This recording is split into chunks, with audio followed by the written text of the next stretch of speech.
Hello, everybody. Welcome to your very favorite Spider-Man podcast. Here comes the Spider-Cast. I am your co-host, Mike Allen. As always, I'm joined by Joshua Mervell. And today we're going to be looking at some Spidey comics from the UK.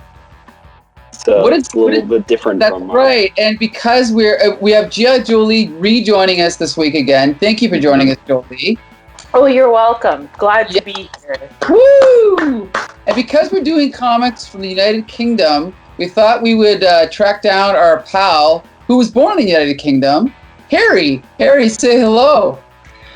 Good day. Cheerio. Right.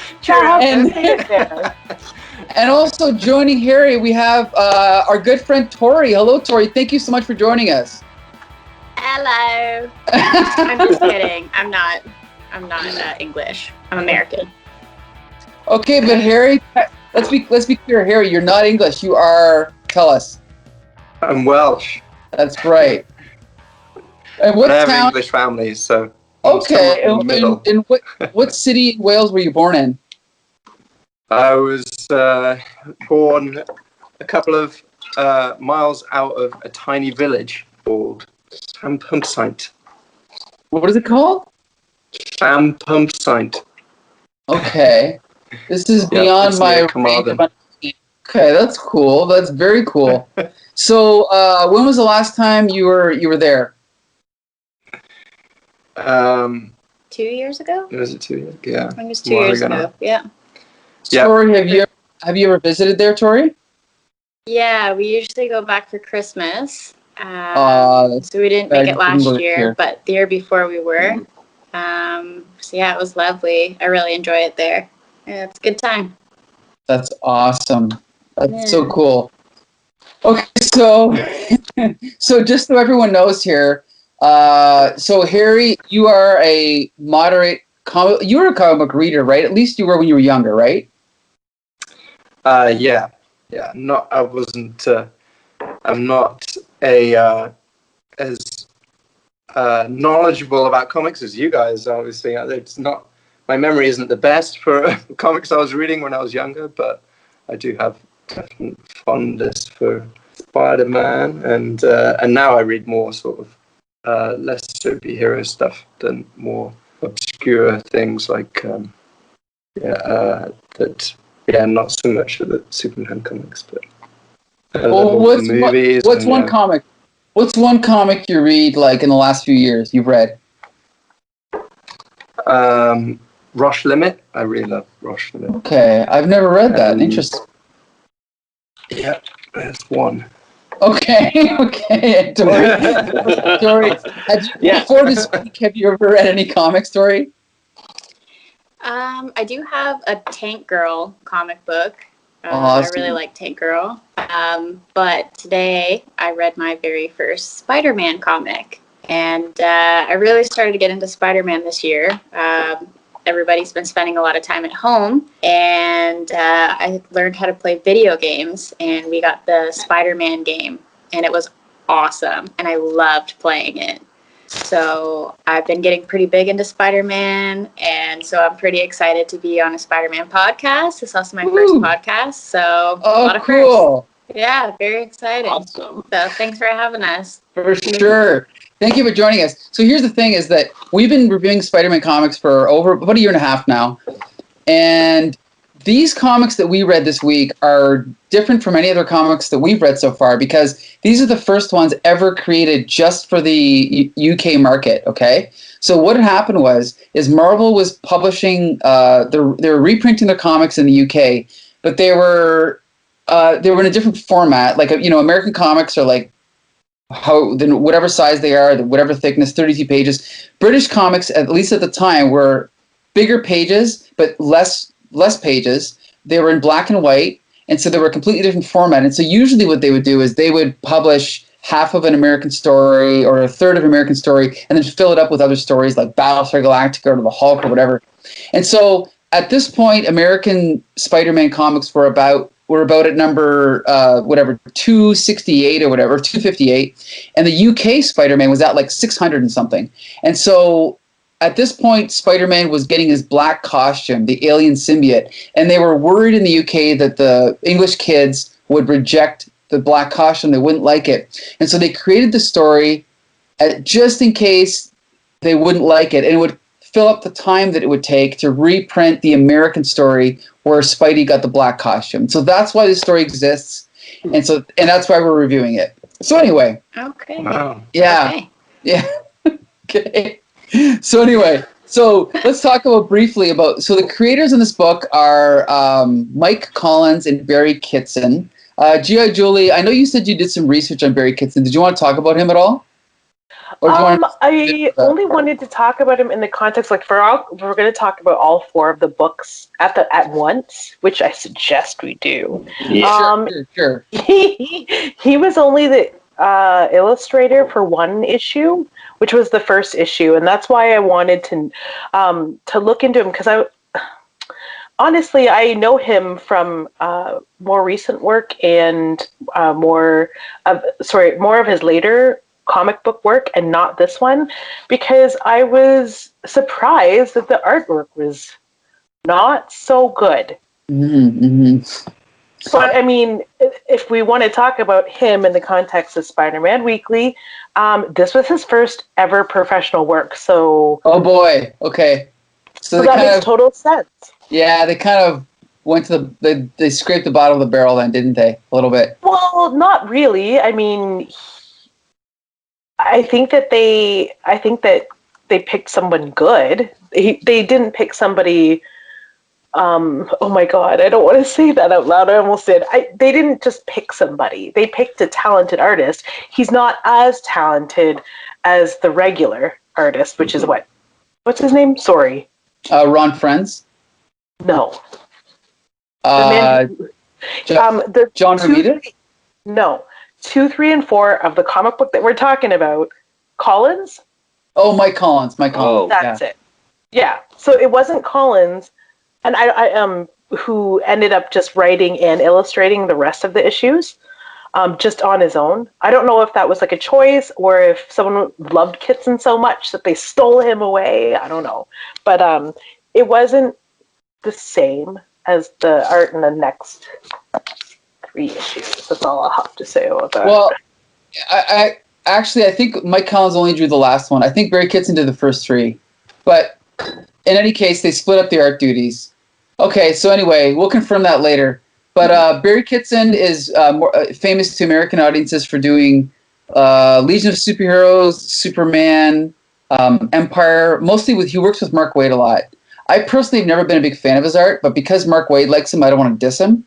But also because this is his first professional assignment, we're going to be a little bit more forgiving. But let's just summarize this plot really quickly. Basically, Spider-Man gets invited to appear on a TV show in the UK. At the very same time, Peter Parker gets sent to the UK by Robbie Robertson to go and take pictures of Spider-Man appearing on this TV show. Very convenient, right? That's okay, though. Mm-hmm. Very typical. That's fine. It's a kind of like me and Josh talked about this before about you have like a regular TV show where the characters in the TV show take a little left turn. Like, for example, the Brady Bunch. The Brady Bunch goes to California, or Seinfeld goes to LA, or whatever it may be. That's some return where Spider-Man runs into this kind of cyborg named oh boy, what's his name again? Assassin 8. Assassin. Oh yeah, Which is Assassin 8. And basically this guy who's called Darkman, we find out in the credits, he's not actually called that, but in the credits he's called Darkman. He convinces Assassin 8 that Spider-Man is the cause of his war injuries. So Assassin 8 is obsessed with tracking him down and killing him.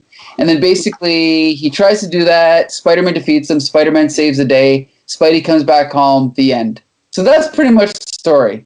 I can only say that if this is the first Spider-Man story that you've ever read, Torie, it's probably not the best example. But I had a lot of questions. There's a lot of gaps. Yes. Okay, there's a lot of gaps. Okay, so first, let's just say, so Harri, you've read Spider-Man comics before, right? Yeah. Okay, can you just tell us, based on the other Spider-Man comics you read, what is your review or what is your impression of this Spidey story? It felt a bit gimmicky because Okay, it's a trip to okay. the UK, and I guess I have that sort of perspective as well because I'm actually British, so I could pick up on what was his name? Number 8. Assassinate, yeah. Assassinate. Yeah, he had a very posh British accent, which was weird, I thought. Okay. So at the very least, though, like it was not written by American writers. At least it was written by a British writer. So it didn't feel authentic to you, or what? Yeah, not really. It didn't feel like the authentic Spider-Man that I was used to. But Okay. yeah, and it felt like a I don't know, a bit of a gimmicky trip to the UK. I wasn't totally bought on the fact that he would just up and leave for an interview. Or Okay. what it was, yeah. But it was fun. Like I enjoyed reading it, but didn't get as fully into it as some of the other stories I used to. Okay. So Or Torie. the cartoon. The cartoon was better as well. Okay, we'll talk. We'll talk about the cartoon soon. We all love the cartoon, but Torie, you said you had some questions. Let's hear your questions about this comic. Well, just when he was talking about, his war injuries and things like that, I didn't have any background of where Spider-Man had went, but he did mention that he had never been to that specific place. Sorry, do you guys remember what country it was? Oh, I can't remember. I was trying to find it as we're talking here. I'm not sure though. Yeah. Anyways, so I had no idea Spider-Man had gone there because he was in the UK. So he is a traveler. Angola. Oh, yes. Yeah. So, and then I also had a question: is there other assassins 1 through 7? Good question. Right? Yeah, that's you're. Those are pretty good questions because I don't think we've ever seen this character before. Okay. I don't think it's ever really brought up. Neither is the fact that Spidey was ever in a war or ever in Angola. But yeah, I'm assuming that it's just going to be a setup from that, like, Man in the Shadows, Dark Man. exactly. I'm assuming it's a setup. Yeah. So, yeah. So Assassinate has never turned up after this again? No, I looked it up. He has never shown up ever again. So he didn't make much of an impression, I guess. Yeah. Whatever. I mean, Assassin 1 to 7, there would not have been a pun. There would be no pun in their name. So that's why they went straight to 8, right? Right. But anyway. Yeah, it's such a weird Spider-Man story. I mean, I kind of enjoyed it maybe a little bit more because it was refreshing. Like, it was very different from what we're normally reviewing on the podcast. It's very you kind of have that, like, a little bit of a repetitiveness because they're telling Spider-Man stories monthly, but we're reading 3 of them weekly. So it feels maybe a little bit more repetitive in hindsight when we're, like, reviewing it like that. So they kind of, like, bring back these, like, problems that Peter Parker has with his family and rent, and then they're going back to the Daily Bugle, and, it's kind of like everyday occurrences for him. So kind of pushing him out of his element and bringing him into, like, a brand new city was pretty nice. And then even when they bring back that, like, those small familiar things like the Bugle, it's kind of still different and flipped on its head where everybody loves Spider-Man there and they love Peter Parker. So it was kind of refreshing to read some comics where it wasn't, like, the same thing. I could definitely see why this would be, like, a really strange first comic for Spider-Man, though, because it also feels like everything that you normally get with Spider-Man was just thrown out the window for these comics. So it's definitely a strange first story. Definitely, totally different setting. But it was nice to see that Peter Parker was being appreciated. They even mentioned something like, "Oh yeah, not a lot of love at home." Yeah. Right. Because he gets a lot of crap from his boss. It was nice to see him appreciated a little bit. Yeah. Yeah, well, Yeah. the fans love him in the UK. Yeah. Right. Wait, what did you say? All Harry? the fans love him in the UK, but I was a bit like, yeah, I'm surely he had fans in America at that point, aside from the newspaper. Yeah. You know, it's really crazy too that you say that. Is that like he does have fans in the UK? But did anyone read those letter columns in the back? I did not. No, but I included those because I knew you would. But I skimmed them a little bit. But did you read them, Julie? Oh my goodness! One, it's like reading the Facebook comment thread, for a local newspaper. It's intense. Like, we thought North Americans were angry. Like, the UK is on a whole nother level. They're bitching about they're complaining about all kinds of stuff. Especially Spider-Man going to the UK. They don't like it. They're not having it. They're not here for his UK adventure. They're like, nah, we signed up for like American Spider-Man. I guess I understand That's sort so of. interesting. Right? It's like, why they signed up to read a comic book about a character who lives in New York, and then it's like escapism, right? So it's like suddenly he's like, in your backyard, you're like, nah, no, not into it. Get him out of here. Well, it's just like when I watch Harry Potter, I don't want Harry Potter to be, have a Brooklyn accent, right? I want him to be British, right? Is it like the same thing, you think? Maybe. I mean, I like the idea that they had like now we're talking about Harry Potter. The idea that there's like wizard mythology in upstate New York and Ilvermorny is a school that exists. It's almost like, no, why did there have to be an American school? Is it because Americans just want and everything too? No, just keep it where it is. Also, they seem to be pretty angry about Indiana Jones getting a comic as well. There's like all kinds of stuff that they're angry about. Apparently, at the time, Marvel UK canceled X-Men and the Hulk and Thor, and they're just, it's like, if you get a chance to read the letters columns from issue 608, that's where the intensity, it just brews there. Right. It escalates with the next issue. It's just like, oh my goodness, I missed the whole thing here. Are you reading one Josh? right now from Alan Richardson, and it starts out by saying, "Dear Marvel, let me start by saying I hate Indiana Jones." Wow. Well, that's because like these comics would not just be Spider-Man. Like this issue actually had, I think, the last Starfighter and the Hulk, and probably Indiana Jones was in a previous one. So they would just fill up these comics with other stories, right, just to fill the space. So that's why they're talking about all those other comics, probably. Okay. But not only were the fans typical neckbeardy types, but the editors who replied to this stuff were so sassy. It's kind of like it's like a telenovela in the back of a book. I love it. I enjoyed reading it. All shade. All tea, all shade. Jumping back to Alan Richardson. Alan, my man Alan over here. He says, if you do bring Spidey over here to Britain, please give the Black Cat an alternate ending. And then in brackets he writes, like, kill her. I cannot stand her. Wow. Oh, man. Alan Richardson. The shade of it all. I thought he was going to be a homie for Black Cat, but he is not there. No.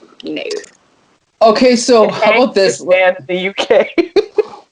Or so Korea, we briefly touched on the art. Now, obviously, I'm going to assume that we don't think this art is as good as the art by Ron Frenz or John Romita Jr. Harri and Torie, what was your impression of the art in this story? Especially knowing it was.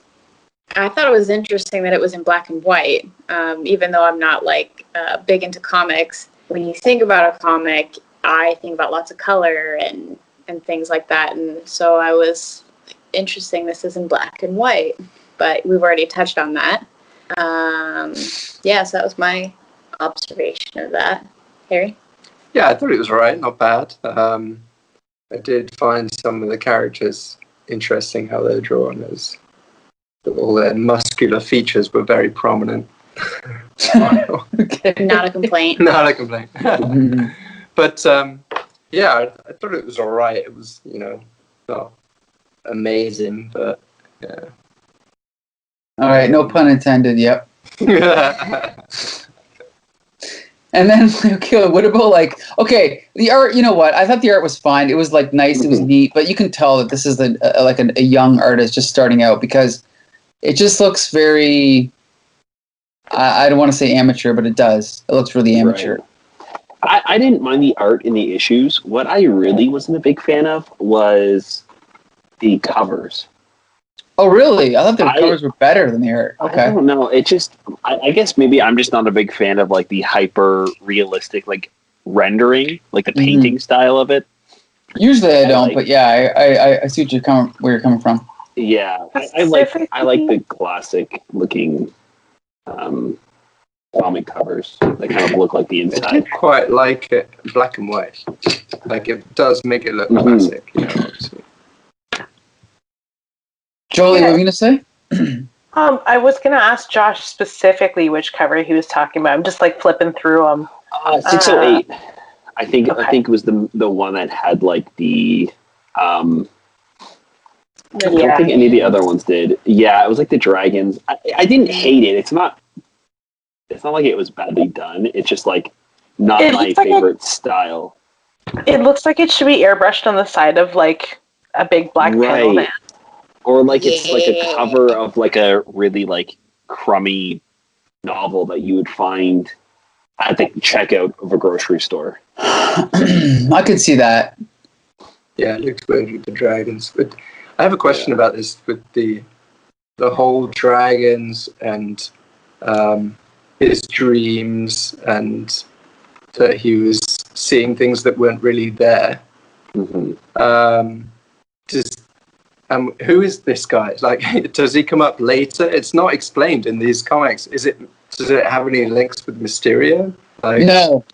Apparently none of these characters ever come back again. No, because here's the thing: is that this was an experiment, right? Number one, it was to kind of tie the readers over if they didn't like the black costume, but it was also to test whether readers wanted to see original UK created stories in the UK, and apparently it didn't work because they didn't do it again for 8 years. Okay, right. So I don't think this was a big success, unfortunately. I personally blame Alan Richardson. It's Alan's fault. It's all Alan's fault. Yeah. That's the thing is I don't even know what to say other than the only other thing we talk about is the dialogue. But Harry, you already said you thought the dialogue was a little bit phony, kind of it didn't really feel authentic. Or yeah, because they're trying to sort of push the gimmicky British things in it. It wasn't too. It could have been worse for sure. It could have been more overboard. But you said it was from UK writers, correct? Yeah, technically they are. They're all British. Yeah. So maybe they just tried too hard, and then it kind of backfired. Obviously, because British people don't like it. I did like seeing things there was a classic British pub that popped up at some point in there. Yeah. Right, I saw that too. Chips. Flying around again. I mean, they have a big boss fight in the underground. Yeah. Yeah. Yeah. Oh, cool. Yeah. And also he what is it? He's not satisfied assassinate. He's not satisfied with merely shooting him in the head with or just stabbing him in the head with his quote letter opener. He has to drag him around the city to a point where Spider-Man can get away from him, and he swings away. Or he wants to do it. He wants to embarrass him in front of a lot of people. So he brings him to a place where Spider-Man can swing away, and it happens to be Big Ben. Is that what you mean by gimmicky? Is this? I felt like there was a lot of like landmarks, a lot of hitting us over the head with landmarks, if that's what you mean. Yeah, I mean, you got to, like, a trip to London, he's got to show him in these key places, really, because you'd be disappointed if he didn't, but at the same time, it did feel like they're doing that for the sake of it. But, and he does do a fair bit of sightseeing as well, aside from anything that he's doing that's to do with the story. Well, he mentioned that he liked, doing the tourist stuff. Not only does he get to see them, he gets to touch them, and he was just scaling buildings and things like that. So maybe it was more cool for Peter Parker rather than Spider-Man in the way he was being perceived, I guess. Yeah, maybe. Oh, okay. Yeah, I mean, I feel like it would also be the same if every issue of Spider-Man was fought underneath the Statue of Liberty or Empire State Building or something, right? Right. Sure. But so I totally get why it would feel kind of like gimmicky to have like a fight swinging around Big Ben, and like your only trip to the UK. But so like I don't know, it feels like this story would read better as an American because you get to be like, okay, they're in the UK, so I understand where they are. Like this is like a landmark that I understand. But since this was like exclusive to the UK, it seems weird that they would like really force go that overboard. Yeah, and like really kind of shove it in your face. Yeah, a little strange. So here's the thing. For the record, this story has never ever been reprinted in the UK, and it's definitely never been printed in the US. And it was very to find the story. I want to thank G.I. Jolie for her extra efforts into finding this story for us. She saved Christmas. Just call me Nancy, Drew. Yes. So sleuth. I guess I can conclude by saying there's probably a reason this has never been reprinted. I'm definitely glad that I read it. I'm glad that we reviewed it, but I will probably never read it again. Harri, do you recommend the story? If somebody wanted to read a Spider-Man story, would you recommend this, or would you recommend a different story? I wouldn't recommend going in for this as the first story you read. No. Is there another Spidey story that you'd recommend? Oh, I don't know. I'm not sure off the top of my head, but I will say there's a couple of things that I did really like in this, like the references to B18. Oh yeah, that was solid. Rock solid. Yeah, I enjoyed that. Yeah. There's some good little nostalgia tidbits in there if you grew up around that time. Yeah, it's fun. And Torie, I know this is your first Spider-Man comic, right? But don't judge all Spider-Man comics by this comic. But do you recommend? I enjoyed it. Okay. It is a comic, and even though the drawings aren't, I'm not well versed when it comes to illustrations or anything, but I thought it was good, and it's interesting now knowing that Assassin 8 doesn't come back and they don't expand on the story at all. So this being my first one, it's kind of like, okay, this is an interesting foundation to have. All right, cool. G.I. Jolie, what do you think? Do you recommend this? I would recommend this if you wanted to be angry about after reading Spider-Man comics and having moderately good stories to read. And then having those ripped away and then given this for 4 issues and then never to return again. I would recommend it in that case. Okay, okay, there you go. Josh, what do you think? Compared to all 70 other weeks of Spidey stories. I kind of enjoyed these comics more than some of the other ones we've been reading. We've kind of been in a little bit of a slump. As far as Spider-Man goes. So I don't think I would recommend this to somebody who has never read Spider-Man before, but if you're a Spider-Man fan and you kind of want to see what a story would be like if he wasn't in New York and he was kind of out of his element, or I guess maybe even in this case more in his element, because it seems like he's doing much better in the UK. I would definitely recommend it for that reason alone, especially with like the historical, like historical reasons, I guess, like the fact that these issues haven't been reprinted. They were only in the UK. It's pretty interesting. So I would definitely recommend it to Spider-Man fans who are interested in reading the story of Spidey going on a little road trip. Yeah, definitely. As a historical artifact, definitely read this story, especially because it's never been reprinted. It's the first and only Spidey original story done, at least in the 80s. I think there was some more later, but this was it for the 80s. So I want to, for our listeners out there, Harri and Torie are going to come back next week, but actually in 5 minutes, and we're going to review the Spider-Man cartoon from the 90s. So please join us next week. And Josh, you can take it from here. Yeah, we also want to thank you guys so much for listening to the podcast. It really helps when you guys leave us a review over on Apple Podcasts, or you can drop us a line on Twitter at HCTSpidercast. We really want to know what you guys think about the comics that we're reading, and we want to know what you guys think about the podcast itself. So please drop us a line. We want to keep that comic conversation going. That's right. So until next Monday, this has been Here Comes the Spider-Cast. All right. See you then.